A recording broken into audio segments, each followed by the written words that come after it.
When people talk about David Fincher's best work, the conversation almost always drifts back to the 90s, say Seven Un, Fight Club, The Game. But even in the streaming era, Fincher has continued crafting meticulously precise thrillers, and his 2023 release The Killer might be his most underrated film to date. Starring Michael Fassbender as a calculating assassin whose perfect routine shatters after a botched hit, the movie offered an intimate, psychological deep dive into a mind built on discipline, detachment, and deadly efficiency. For the lucky few who saw it during its short theatrical run, The Killer was an intense, immersive experience, the kind Fincher's crisp compositions and razor-sharp editing are made for.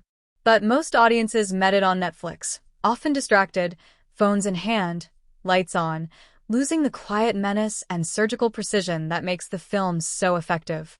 That muted reception has left the movie criminally overlooked. Inside the mind of The Killer, Fincher and screenwriter Andrew Kevin Walker, say 7N, construct a story told partly through the assassin's own detached narration, revealing his obsessive routines and strict personal code.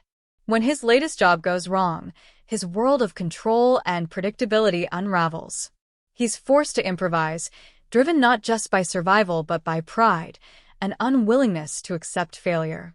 What follows is a cold, methodical journey across continents, each encounter blending moments of silence, bursts of violence, and an undercurrent of dark humor.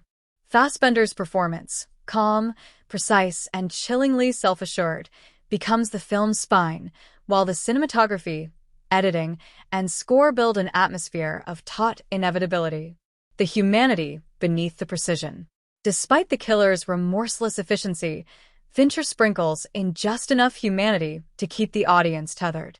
The character's motivations blur between revenge, self-preservation, and ego, forcing viewers to constantly reassess their relationship with him. It's a dangerous balancing act, letting us glimpse the person inside without excusing the predator. A neo-noir for the streaming age.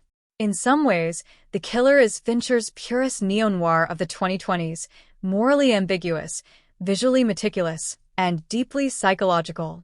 It's less about the act of killing than about discipline, obsession, and how a single mistake can unravel an entire identity. The movie challenges viewers not to just watch, but to think about the killer, about themselves, and about the way cinema can make us root for someone we'd cross the street to avoid in real life. While it may not have the sprawling scope of Zodiac or the sensational twists of Gone Girl, The Killer is arguably Fincher's most distilled and uncompromising thriller in years.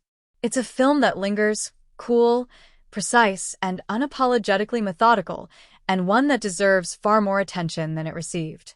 With Fincher now working on new projects, including The Adventures of Cliff Booth and an American adaptation of Squid Game, his next big-screen masterpiece may be around the corner. But for now, The Killer stands as a reminder that even in the streaming era, David Fincher hasn't lost his edge. We've just been too distracted to notice.